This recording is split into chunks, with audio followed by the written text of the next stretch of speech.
Hello everyone, welcome to Magnet Brains. मैं हूं स्वाति, आपकी इंग्लिश एजुकेटर। और मैग्नेट ब्रेन्स पे आपको पता है कि किंडरगार्टन से लेके क्लास 12 तक सीबीएसई बुक्स, आईसीएसई बुक्स या कॉम्पिटिटिव एग्जाम्स, मतलब आपको हर सब्जेक्ट का कंटेंट यहाँ पे मिलता है बिल्कुल फ्री।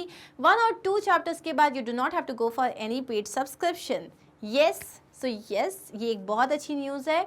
और ऑल्सो मैग्नेट ब्रेन्स के लिए, ठीक है, आप यूट्यूब पे जाते हो to search all the videos, but that is a time consuming activity, जिसमें कभी कभी ऐसा भी होता है कि आपको नेक्स्ट वीडियो समझ नहीं आता कहाँ पे है। So you don't have to waste your time. सीधा जाओ मैग्नेट ब्रेन्स की वेबसाइट पे, विच इज़ magnetbrains.com, या आप जा सकते हो मैग्नेट ब्रेन्स के ऐप पे, and you will find everything organise there. Now we are going to start with class 6 engaging English का 17th यूनिट द डैफोडिल्स। ये पोम का एक्सप्लेनेशन हम ऑलरेडी देख चुके हैं। अब हम स्टार्ट करने वाले हैं इसकी समरी, इसका स्ट्रक्चर, राइमिंग पैटर्न और उसके अलावा इसकी पूरी poetic devices. So let's begin. सबसे पहले summary. Once the poet was wandering alone as freely as a cloud over valleys and hills। एक बार जो है जो पोएट थे वो एक क्लाउड की तरह फ्रीली, जैसे क्लाउड जो है वो वैलीज और हिल्स के ऊपर फ्लोट करता है, वैसे ही वो एकदम फ्रीली घूम रहे थे। During his solitary walk, he happened to see a large number of golden daffodils near the lake under the trees। तो जब वो वॉक कर रहे थे तब उन्होंने बहुत सारे गोल्डन डैफोडिल्स देखे। कहाँ पे? लेक के बाजू में, पेड़ों के नीचे। He felt a cool breeze blowing there। और उन्होंने क्या रियलाइज किया? इसलिए ठंडी ठंडी हवा चल रही थी वहाँ पे। Under the impact of cool and gentle breeze, the flowers tossed their heads। अब क्या हुआ? क्योंकि हवा चल रही थी तो फ्लावर्स जो थे वो ऐसा लग रहा था कि वो झूम रहे हैं, वो अपने हेड को हिला रहे हैं। It seemed to the poet as if the daffodils were fluttering and dancing happily in the breeze। और पोएट को ऐसा लग रहा था कि जो सारे डैफोडिल्स हैं वो उस हवा में झूम रहे हैं और नाच रहे हैं। The daffodils looked very beautiful। The poet found that they seemed to be spreading far and wide। daffodils बहुत खूबसूरत दिखाई दे रहे थे, ऐसा लग रहा था दूर दूर तक फैले हुए हैं वो। They seemed to form an endless line। ऐसा लग रहा था उनका अंत कहाँ है, समझ ही नहीं आ रहा था। Hence the poet compared them with the continuity of stars that shine and twinkle in the night sky। इसलिए पोएट ने उन्हें किससे कंपेयर किया? उन लाखों सितारों से कंपेयर किया, स्टार्स से कंपेयर किया जो हमारी जो स्काई में चमकते रहते हैं। उनका भी एंड नहीं दिखता, इनका भी एंड नहीं दिख रहा था। It seemed that the poet was under an illusion that he saw 10,000 daffodils swaying their heads in a sprightly dance। तो पोएट जो थे उन्होंने क्या बोला? ऐसा लग रहा था कि एक ही नज़र में उन्होंने 10,000 डैफोडिल्स देख लिए हों जो कि बहुत ज़्यादा जॉयफुल मतलब मूड में हैं और जो डांस कर रहे हैं। The waves of the lake danced, but the dance of the daffodils was gayer than the sparkling waves। अब वहाँ पे जो लेक था उसमें जो वेव्स थी, उस पर जब सन की रोशनी आ रही थी तो वो जो वेव्स थी ऐसा लग रहा था वो भी चमचमाते हुए डांस कर रही है। लेकिन डैफोडिल्स की जो चमक थी, उनकी जो खुशी थी, उसके आगे उन वेव्स की चमक और उनकी खुशी फीकी पड़ गई। The poet felt that he could not do anything but be happy in such a gleeful company। Poet को लगा कि अब वो कुछ नहीं कर सकते, वो सिर्फ खुश रह सकते हैं इतनी प्यारी कंपनी में। He recalls how he continued to gaze at the beautiful scene। अब वो उसको याद कर रहे हैं कि वो कितनी देर तक खड़े होकर इस खूबसूरत से नज़ारे को देखते जा रहे थे। He could not think what wealth of joy it had brought to him। वो उस वक्त समझ नहीं पा रहे थे कि उनके साथ उन्होंने अपने साथ कितनी सारी हैप्पीनेस की जो वेल्थ है वो अपने साथ वो लेके आ रहे हैं। Undoubtedly, the beautiful sight of the daffodils brought him a great treasure in his later life।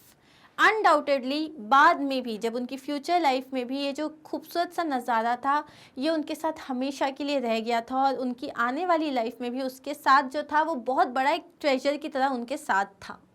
Whenever he lay restfully on his couch in pensive and vacant mood, the beautiful sight of the daffodils flashed upon his mental eye and brought him mental peace, consolation and happiness। जब भी वो रेस्टफुली, सिर्फ rest करने के लिए या meditate करने के लिए अपने काउच में लेट जाते थे तब, और वो एक जैसे मतलब पेंसिव में, मतलब एकदम जहाँ कोई आपको दीन दुनिया की कोई खबर नहीं है, उस तरीके के मूड में जब वो लेट जाते थे तो इन डैफोडिल्स का खूबसूरत सा जो नज़ारा है वो उनकी आंखों के सामने आ जाता था, जो उनको बहुत ही ज़्यादा मेंटल पीस देता था, कंसोल करता था और हैप्पीनेस प्रोवाइड करता था। Then his heart was filled with the same pleasure. उससे उनका दिल भी उसी प्लेजर से भर जाता था, और उनका दैट ही एक्सपीरियंस्ड, वही प्लेजर उनको मिलता था जब उन्होंने महसूस किया था तब जब उन्होंने वो डैफोडिल्स के फूल देखे थे। अब हम देखते हैं इसका स्ट्रक्चर। तो इसकी जो पोम है इसका स्ट्रक्चर क्या है, इसमें हर 4 स्टैंजास हैं, हर स्टैंजा में 6 लाइन्स हैं, ठीक है। और इसमें है A B A C, A B C सी, ये इसका राइमिंग स्कीम है, A B C C, okay. अब इसमें जो पोएटिक डिवाइसेस यूज हुई, में काफ़ी सारी पोएटिक डिवाइसेस यूज हुई हैं। जैसे सबसे पहला है सिमिली। सिमिली हमें पता है, सिमिली एक डिवाइस होती है जहाँ पे आप 2 अलग अलग चीज़ों को कंपेयर करते हो using the word as in like, ठीक है। कंपैरिजन होता है 2 डिफरेंट चीज़ों में यूजिंग द वर्ड एज और लाइक। अब जैसे यहाँ पे जो सिमिलीज यूज़ की गई हैं वो कौन कौन सी है, I wandered lonely as a cloud. So पहला कहाँ है वो बता रहे हैं कि यहाँ पे in the above line the poet has compared himself to a cloud using the word as, जहाँ वो बता रहे हैं कि वो किस तरीके से टहल रहे थे वैसे ही जैसे एक क्लाउड जो है वो एमलेसली फ्लोट करता है। अब सेकंड क्या है, continuous as the stars that shine, continuous as the stars that shine और मार्जिन ऑफ अ बे। तो यहाँ पे वो क्या बोल रहे हैं, इस ऊपर वाले एक्सट्रैक्ट में उन्होंने स्टार्स से कंपेयर किया है, मिल्की वे से कंपेयर किया हुआ है। अब नेक्स्ट जो पोएटिक डिवाइस है वो है अलिट्रेशन। अलिट्रेशन का मतलब क्या होता है, repetition of the consonant sound. एक ही सेंटेंस में अगर एक कोई कॉन्सोनेंट साउंड किसी वर्ड के बिगनिंग में अगर कंटिन्यूसली रिपीट हो रहा है तो उसको हम अलिट्रेशन कहते हैं। अब इसमें जैसे क्या है, beside the lake beneath the trees, तो यहाँ पे ब का साउंड रिपीट हो रहा है। And dances with the daffodils, यहाँ पे ड का साउंड रिपीट हो रहा है।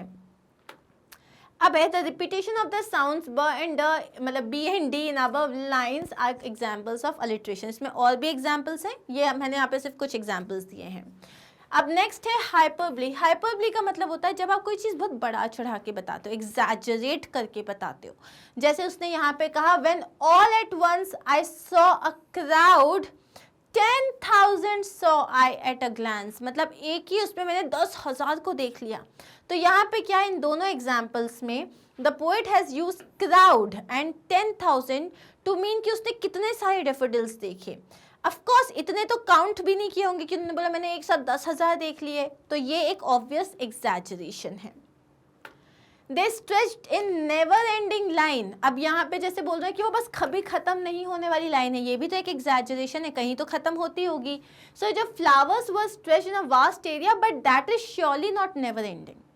फ्लावर्स बहुत दूर दूर तक फैले हुए हैं लेकिन वो नेवर एंडिंग नहीं है, तो यहाँ पे भी उसने एक एग्जैजरेशन किया है। अब है पर्सोनिफिकेशन। पर्सोनिफिकेशन का मतलब होता है जब आप किसी नॉन लिविंग थिंग को ह्यूमन एट्रीब्यूट्स देते हो। मतलब जैसे कि मैं बोल रही हूँ alarm clock was yelling at me, तो alarm clock doesn't yell, humans yell. तो इसीलिए जब आप एक ह्यूमन एट्रीब्यूट देते हो तो उसको हम पर्सोनिफिकेशन कहते हैं। अब यहाँ देखो, fluttering and dancing in the breeze. क्या फ्लावर्स डांस कर सकते हैं? नहीं कर सकते। फ्लटर कर सकते? नहीं कर सकते। तो ये हो गया पर्सोनिफिकेशन, यहाँ पे फ्लावर्स पर्सोनिफाइड है।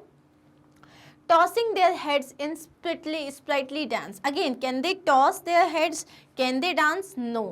Outdid the sparkling waves. क्या वो competition दे सकते हैं किसी को? वो outdid कर सकते हैं? नहीं. All the above lines are personification of the flowers. अब देखो दूसरा है the waves beside them dance. यहाँ पे waves dance कर रही हैं. Again, waves cannot dance. So Wordsworth has personified the waves in these lines. In this line. Well, all at once I saw a crowd, a host of golden daffodils. अब यहाँ पे देखो, यहाँ पे जो crowd और host ये दोनों words यूज़ किए हैं। अगेन ये दोनों words यूज़ होते हैं humans के लिए। सो यहाँ पे जो poet है वो फिर flowers को personify कर रहा है। नेक्स्ट है इमेजरी। इमेजरी मतलब ये जो टाइटल है द डैफोडिल्स, मतलब आप फ्लावर्स को इमेजिन कर सकते हो। इस पूरी पोम में वो आपको बता रहे हैं दूर दूर तक फैले हुए हैं, लहरें कैसी आ रही हैं, तो उन्होंने बहुत सारे इमेजरी वर्ड्स यूज़ किए हैं so that you can imagine the things. अब है मेटाफोर। मेटाफोर का मतलब क्या होता है, जहां आप दो चीज़ों को जो डिफरेंट है आपस में उन्हें कंपेयर कर रहे हो लेकिन एज और लाइक वर्ड का यूज़ नहीं कर रहे हो। तो यहाँ पे है what wealth the show to me had brought. तो यहाँ पे जो वर्ड है wealth, it is talking about happiness. Wealth को हैप्पीनेस से कंपेयर किया गया है and the pleasant memory of the daffodils which the poet considers as a bliss of solitude. तो ये जो मेटाफोर है यहाँ, वेल्थ जो है, वेल्थ मतलब हैप्पीनेस है, जो उन्होंने उस खूबसूरत नज़ारे को देख के जो ट्रेजर लिया उसको बोल रहे हैं वेल्थ। तो ये हो गया एक मेटाफोर। तो यहाँ पे हमने क्या क्या देख लिए, समरी, पोएटिक डिवाइसेस, इसका स्ट्रक्चर देख लिया, राइमिंग पैटर्न भी देख लिया। अब हम हमारा जो नेक्स्ट वीडियो होगा उसमें we are going to start with the question answers. और सारे वीडियोस के लिए जैसा मैं आपको बता चुकी हूँ, मैग्नेट ब्रेन्स की वेबसाइट पे आप जा सकते हो, जहाँ पे select the class, as per the class आप सब्जेक्ट सेलेक्ट करोगे, टॉपिक सेलेक्ट करोगे and the video will appear. And yes, magnet brains Hindi भी अब आपके लिए है, so you don't have to worry, tell your friends about it, subscribe to this channel, share this with your friends and हमारे साथ बने रहिए। Do not forget to like, share and subscribe this video. Take care of yourself. Bye.